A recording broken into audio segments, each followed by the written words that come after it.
Hello, everyone, and welcome to the first episode of Codo Cinema. I'm your host, Mark Codo, and today we are going to talk about my top 10 favorite movies of all time.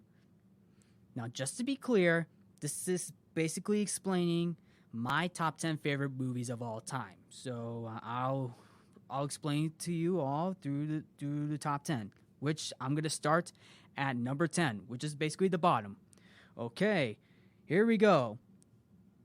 Number 10, The Blues Brothers.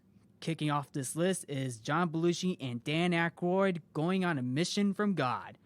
That's right, the Blues Brothers. Joya, Jake, and Elwood Blues are on a mission to save the orphanage from foreclosure by reuniting their band while also pursuing the police. Oh, I forgot to tell you. Spoiler alert for basically all of the films I'm going to explain. But anyway, continuing on. What I like about the Blues Brothers is that it takes place in Chicago, which I really, really love the setting. Speaking of which, I am from the Chicagoland area, by the way. Now, what I also like about this movie is the casting itself. Dan Aykroyd and John Belushi play Joya, Jake, and Elwood Blues. Actually, switch that around. John Belushi plays Joya, Jake, and Dan Aykroyd plays Elwood Blues. And what I actually like about this film is the casting. Not to mention, there was an SNL skit, Saturday Night Live skit of it, in the 1970s, which was basically the Blues Brothers. What I also now continuing on, I like the music in this movie, as well as the casting, including the setting, and that's actually what I like about this movie. All right, moving forward, number 9, Bohemian Rhapsody. Another musical film. That's right, folks. Now, this is basically a more recent film that came out in 2018. Now, Bohemian Rhapsody. For those of you who already know, this is basically the song Bohemian. The movie is based on the song itself, but the movie itself is basically a biopic of the band called Queen. Now, Rami Malek plays Freddie Mercury. And for what I like about this movie is Rami Malek's performance as Freddie Mercury, which has become a major highlight of the film, as well as the Live Aid sequence towards the end.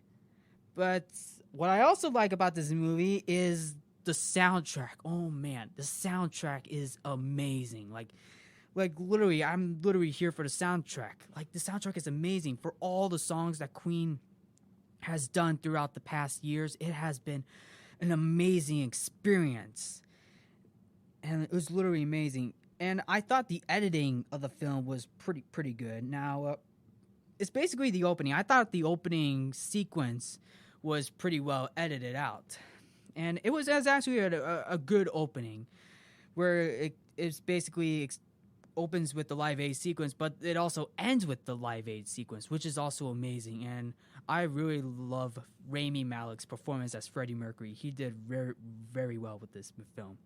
All right, moving on. Show must go on. Number 8, Spider-Man Into the Spider-Verse. Hey, a superhero film. Now, this one's a good one because this film came out in 2018. Spider-Man Into the Spider-Verse has become one of Sony Animation's greatest animated films of all time, winning an Oscar for Best Animated Feature.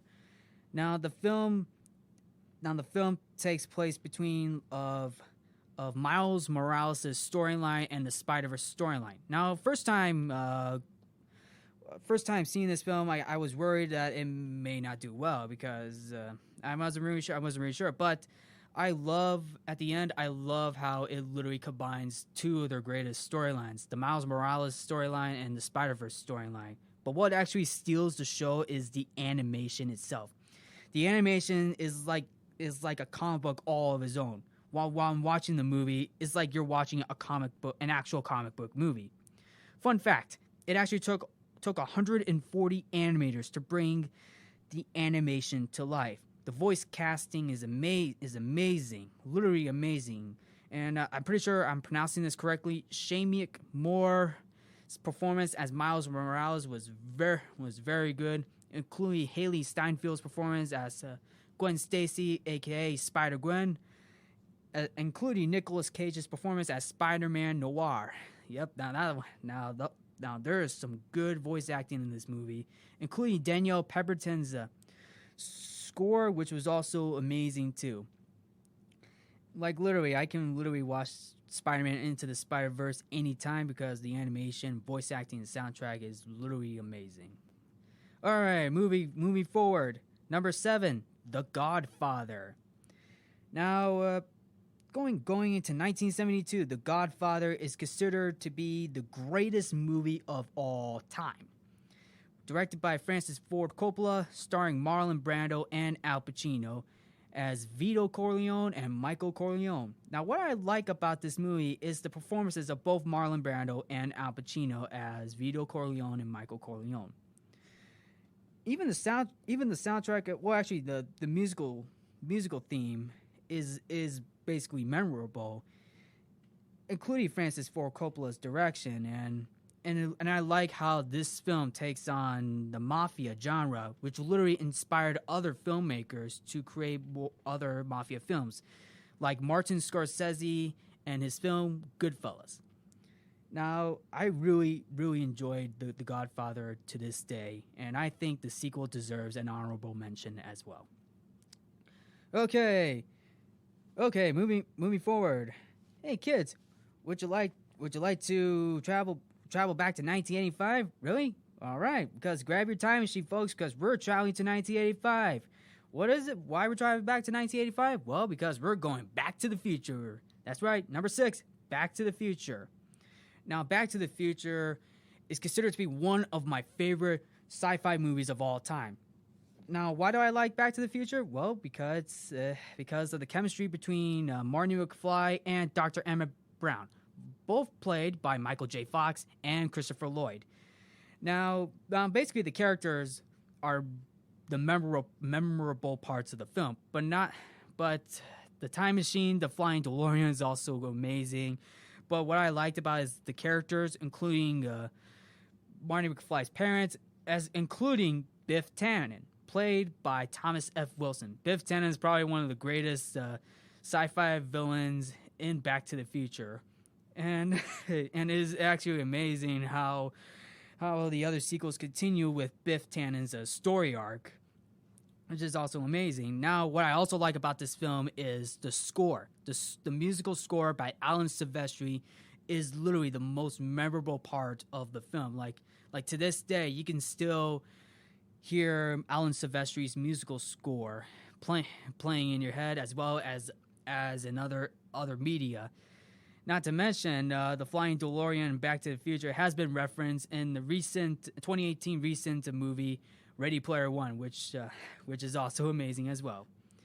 All right, we're gonna move forward. All right, number 5, Star Wars Episode 3: Revenge of the Sith. Now, I know what you guys are probably thinking. Why not any of the other Star Wars films? Why not Empire Strikes Back or Force Awakens? Well, to be fair though, I can understand. Well, the reason why I chose Star Wars Episode 3: Revenge of the Sith is the fact that it's considered by many people to be the best sequel in the prequel trilogy. Now, that's just my thought of the film.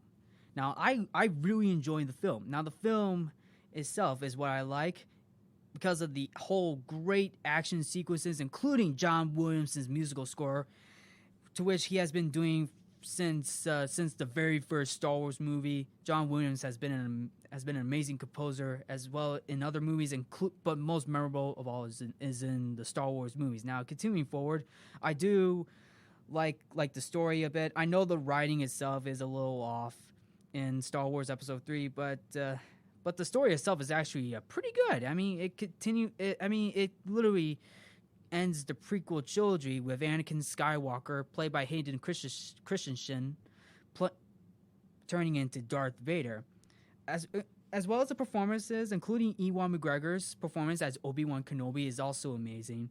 Now the visuals are also good, but what really steals the show is the final lightsaber duel between Obi-Wan Kenobi and Anakin Skywalker. and it's considered by many people, including myself, as the greatest lightsaber battle of all time. Now, that's what I really, really like about Star Wars Episode 3, and that is why Episode 3 of Star Wars is considered to be my favorite movie of all time, at the number 5 spot. Okay, moving forward. Number 4, Doctor Strange. Doctor Strange came out in 2016, continuing with Phase 3 of the Marvel Cinematic Universe. Spoiler alert, this will not be the last. So, Doctor Strange takes a visually stunning movie, stunning direction. It's like you're watching Christopher Nolan's Inception, but with more magic. Yes, more magic. And what I like about Doctor Strange is Benedict Cumberbatch's performance as Doctor Strange, and his performance is amazing. Like, he literally did an amazing job playing the character. Now, I like the story though. Like, it told Doctor Strange's origin story of how he from being a neurosurgeon to the Sorcerer Supreme after a car crash by looking on his phone and crashing into a car, which is basically part of the storyline in the comics, which basically happened in the comics. Now this movie is something to bargain for all fans of the Marvel Cinematic Universe, including Doctor Strange fans. Can't wait for the sequel to come out. Okay, and what else? I do like the performances, though.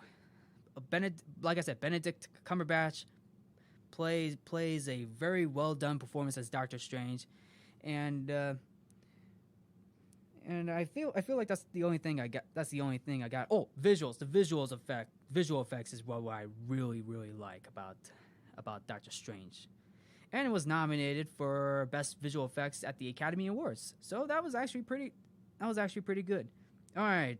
Okay, moving forward. Number 3, Baby Driver. All right, we're going to take a drive to an action crime thriller directed by Edgar Wright. That's right, 2017 Baby Driver. So it's about a getaway driver named Baby, played by Ansel Elgort, I believe I'm pronouncing this right, who's trying to seek freedom from doing crime heists. Now, that's basically the point in this movie. But that's basically the point in this movie. But what I actually liked about the movie is the action sequences as well as the characters, the soundtrack, which literally sounds similar to what James Gunn had in his Guardians of the Galaxy films. Like, literally, the soundtrack's amazing, and as well as the editing of the film. Now, particularly the editing of the film is what I like about this movie. The editing itself is literally so good. Like it mixes well with the soundtrack. You can even hear, while listening to the soundtrack, you could tell that, like, how well edited the film was during some scenes. Particularly the opening scene and one of the shootout scenes with the tequila song.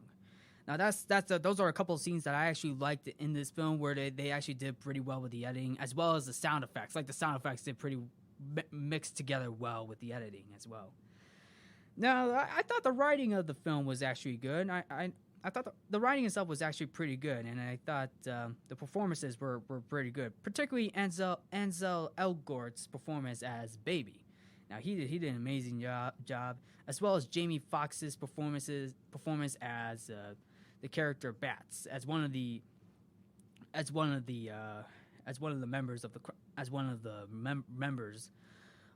the heist gang, including John Hamm's performance as Buddy. That's it. Now the performances I like, and now moving forward is number 2. That's right. The runner-up is Avengers Endgame. 2019 was a big year this year. And Avengers Endgame is the film that culminated 22 MCU films since 2008's Iron Man. Set after the events of Infinity War, where Thanos wiped out half of humanity and becomes inevitable, the Avengers reunite to go back in time and prevent the damage that Thanos has snapped into. Now, what I liked about Avengers Endgame is like all of its moments. Like I can't let go of watching Avengers Endgame because there are so many moments that you can't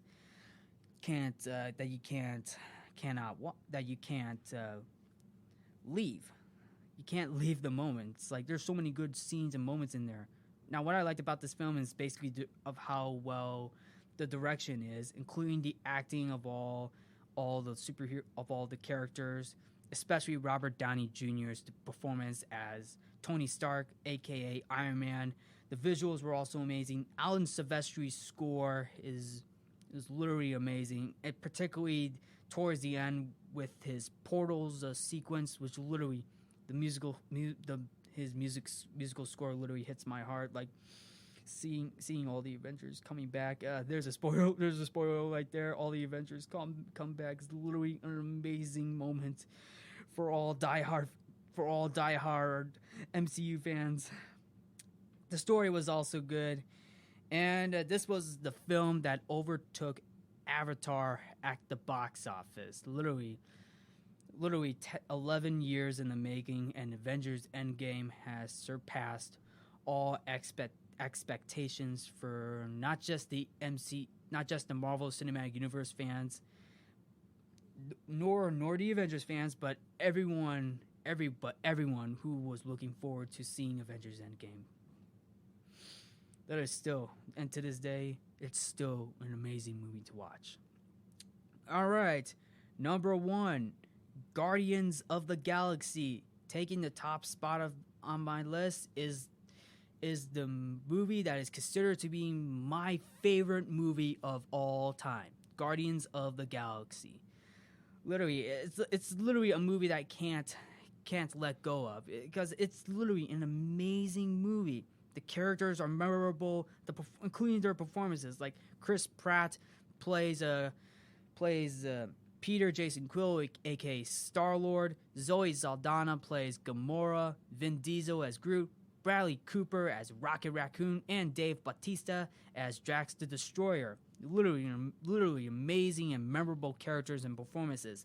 Like the soundtrack itself is also good. Like I mentioned about Baby Driver's soundtrack, which is also amazing. But the soundtrack that they had in Guardians of the Galaxy was also amazing because of all the score, not the score. I mean, the score was also good too, but it's literally the songs, basically throwback songs from the 70s, even 80s, like "Hooked on a Feeling" by Blue Swede, "Ooh Child," including one of Michael Jackson's songs that was also being played at the end of the film where Baby Groot is dancing. Now that scene itself is literally one of the most memorable scenes that I like, when Baby Groot starts dancing at the end.